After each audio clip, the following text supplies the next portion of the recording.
All right, welcome to NQAT Daily. Today, we're going to talk about England's provisional squad for the Euros, and specifically, I think, Marcus Rashford. We can touch on some of the other United players in the squad. Marcus Rashford, not in the squad, and Gareth Southgate explained it as other players in his position have had better seasons.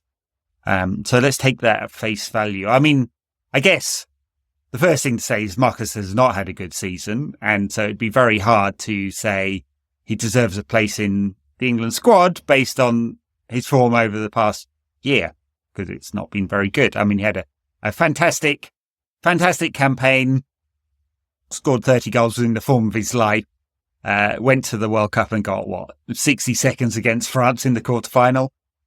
So let's also be honest and say Southgate's not his biggest fan, never has been. He's got a remarkably small number of starts under Southgate. You wouldn't believe how many it is. It's very few number. So yeah, one, Southgate's not his biggest fan, and two, Marcus hasn't really done anything this season to justify his inclusion. That said, my instinct was, well, hang on a minute. I'm looking at the other players picked in that position. If we're talking the left side forwards, it's Anthony Gordon. Really is kind of breakthrough season, you'd say. And Jack Grealish, who's been absolutely shite all year, I think it's fair to say, but a different profile. So what are your thoughts? So, always these discussions about whether or not he'd be in the squad or in the team and everything like that. And like I said, he's clearly not his favourite player. And the reasons don't seem watertight, especially when you consider Luke Shaw's played being picked in the provisional squad, which is just nonsense. But I guess that's the life of a modern football manager and the way that they're scrutinised. I'll leave themselves open to be scrutinised in the modern media sort of landscape, because we can all tell that Rashford's not played well. He must know that himself. And he couldn't have expected that he was going to be picked for the squad. He does make a curiosity of it when you talk about players like, you say, Grealish and Gordon from Newcastle, who, has played well. But, I mean, the one thing that you can say is that there's a dearth of talent, English talent in the top flight at the moment. And that means that any regular starter from many regular starters in a team in the top half of the table and be considered for selection, and that's not really a sign of strength at the England national side.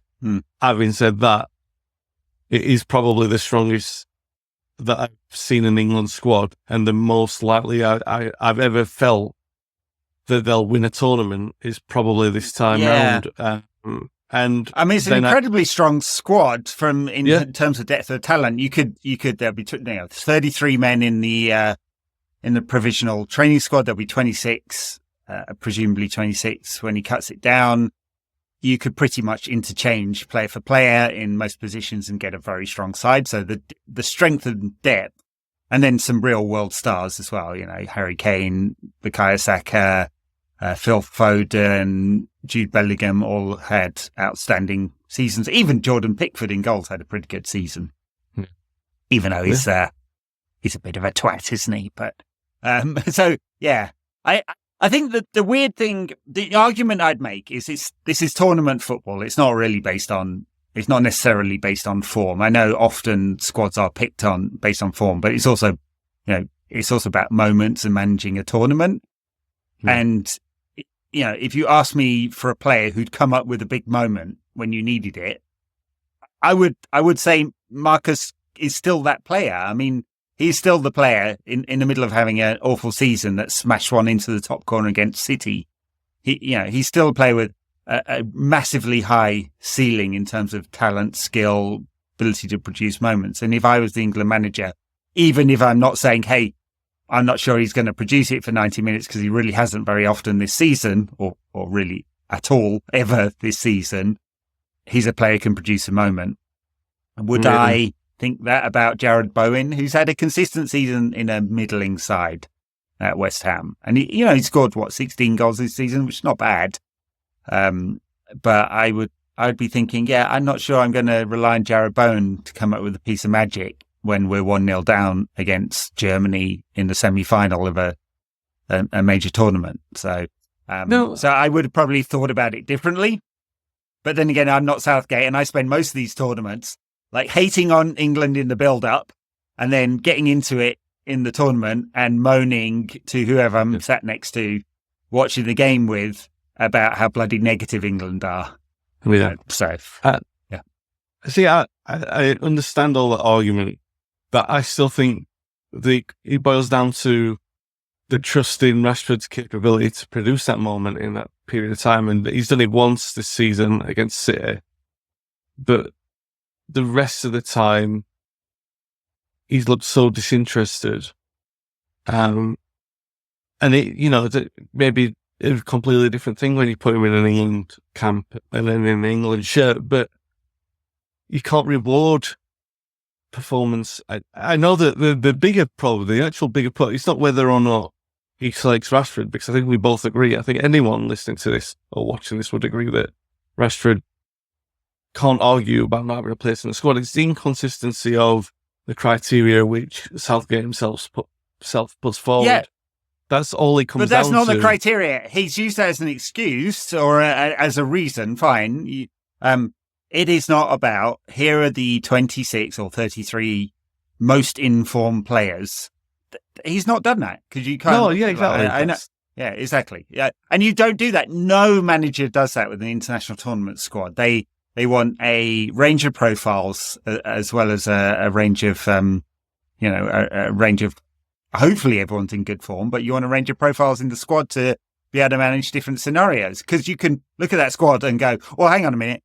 Jared Bowen scored a hat-trick against Brentford, but apart from that, he's got 3 goals since November. Not exactly in good form. Ivan Toney, 0 form whatsoever in the provisional squad. Jack Grealish, he's definitely more skilled at drinking than he is at playing football at the moment. He can't get in the City side, nowhere near it.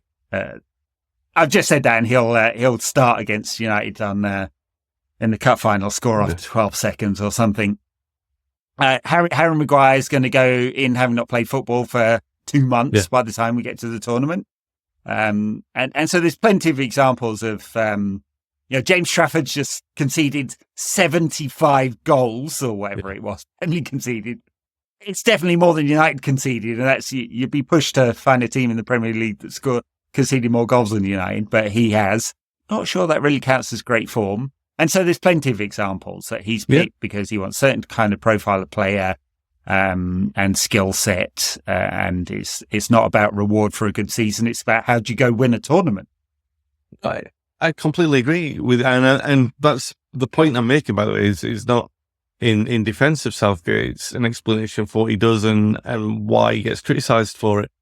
And which is why we're having that conversation, which we're not having a conversation about whether or not Rashford deserves to go. We're the conversation where you and I are having is, Southgate's once again being inconsistent with the way that he's named the team, named the squad. It's very difficult for Rashford at this moment in time because these kind of high profile omissions, they take a toll on a player's reputation. And I think that's something that an international manager has to be they've got to show responsibility on. Now, really, it's not too impractical or too out of this world to join the dots and consider a scenario where Southgate ends up managing Manchester United and the political nightmare he's going to have with Rashford as soon as he walks through the door. If Rashford I'm going on the pitch and rioting if that happens. But I'll need the one-man riot if I have to. Good. Well, I mean, I'll get you over here. You can have a pint of Guinness in Ireland on the stopover. Yeah. But the point I'm making. The point is that it's not that too much of a stretch to see that happening. And I know it's not the biggest problem in the world because I mean, United fans, we could, if you wanted to have a different Rashford conversation on this podcast, it could be. Should he be sold in the summer? And there'll be a majority. Had that conversation. Yeah. Exactly. So the majority would probably say yes. So we can sit here and we're having the conversation about Rashford in the England team just because we're Manchester United fans, and this is a Manchester United podcast. There's no argument that he doesn't deserve to be in our team at the moment. So you can't make a case to say he deserves. The case, like I said, is in Southgate's inconsistency. And but to return to the point I was just saying at the start of that, is that the responsibility that he has as I'm talking about Southgate here, as the national leader, is that he knows the impacts that his decisions have on the reputations of players and the impact that his words have on the reputations of players. And he's generally very cautious with that responsibility, but he never seems to apply that with Rashford. And I think that's disappointing, not because he deserves it on form, but because he deserves the respect that he always gives the other players. And there seems to be a bit of a lack of that with Rashford. I think that's very true. Yeah, I mean, he scored goals but couldn't get in the starting team for England last time out. Got seconds against France, and then was asked to take a penalty. I mean, it's oh no, maybe I'm mixing it up with the Euros. And there's so many bloody tournaments. So many penalties every year at the moment. So many penalties. All right, a few other players apart from Rashford. I mean, Luke Shaw's in this squad probably because there really aren't any other left backs available. I mean, Ben Chilwell's not in, but has injury problems himself. Aside from that, where do you go? There's Ipswich left back whose name I'm completely forgetting, who's had a fantastic season. If you wanted to drop down or he's scrabbling around, which is why Luke Shaw is in, despite being injured for months. Might say something about his level of fitness, though, now. Harry Maguire, obviously, because he is one of Southgate's favourites. He has played through periods when he's completely out of form, and not in the United side, but in the England side, to come back to the point about inconsistencies. Yeah. And then I guess the positive story is Kobbie Mainoo, likely to go to his first international tournament. Southgate said he has a profile we don't have, which is very true. First and second phase build up, and all round technical brilliance in the middle of the park there. He deserves a place both on form, even if it hasn't been stellar in the last month or so, but also on profile. And I do look at that and think a midfield of Rice, Mainoo and Bellingham for England is as strong as anything in the tournament. Yeah, I don't think he'll start with that, but I think he'll end up reverting to that because Mainoo will break through, and we've seen he breaks through, finds a place, and it's impossible to take him out. I think he'll be liberated by the talent that's around him for England in a way that he struggled in the last month or so because of the fact that it's just the poison, the bad impacts in this squad, unfortunately, is that I've spoken about before on this podcast where a player comes in, he does well, and then the other players sort of like leave them out to dry a little bit. I don't think senior players have always got a responsibility for looking after the younger players, and that means taking care of everyone's positioning and everything. And in a struggling side, a lot of senior players forget that responsibility, and they've certainly done that with Mainoo. He's been left out to dry a little bit. So I don't think he's played badly, but I think he's obviously not played as well as he did at the start. And put him in the England setup and put him alongside Rice and Bellingham. If he finds much better balance, isn't it? Right dynamic for them all. So obviously there's another issue there with Bellingham and Foden, who's deeper of the two. But if he gets that balance right, and I personally do think if you could have a trio of Rice, Bellingham, we've talked about it before, that it can be world class for 5 years in a way that nobody in England have never seen. So, there are other elements of that that are obviously good for United, because I know we talked about it before, whether or not it'd be a good thing for him to go in the summer. I think it is good. I don't think it's a bad thing now. But it is, you come back and you look at Maguire and Shaw in the side, and it's good for them because they're obviously very patriotic and they love playing for England. But that's the point where you look at it and you think, you feel sorry for Rashford because everyone's being treated differently. and Yeah. on the inconsistency of what Southgate says. And you know what Southgate's like, that may well prove to be his undoing. And if it is, it's his own fault. So Yeah, well, and many times. I mean, he's had. It's long past the situation with Southgate where we could go, hey, look at how poor England were and what a low base they were coming from, and he's built from there and he changed the culture and all of that. It's gone. A different level of judgment now with this amount of talent. If England don't go very far and don't just get knocked out by the first decent side they play, which has happened in a few tournaments with Southgate, then I'll be surprised because I think he's the limiting factor there. And just to round it off with Marcus, I mean, I guess from a United perspective, he gets the summer off. He gets to rest, solve any personal or physical issues he's got, hopefully. And there'll then be a question if he remains at United, which I suspect he will do, both because the club wouldn't necessarily want to bin off an academy player like that, although it would be very good for the financials, but also because he's on massive wages and it's just too big an ask with a player in this kind of form for big fee plus wages. The package is just too big. There's like 3 clubs on the planet that could afford that. One of them is Manchester City.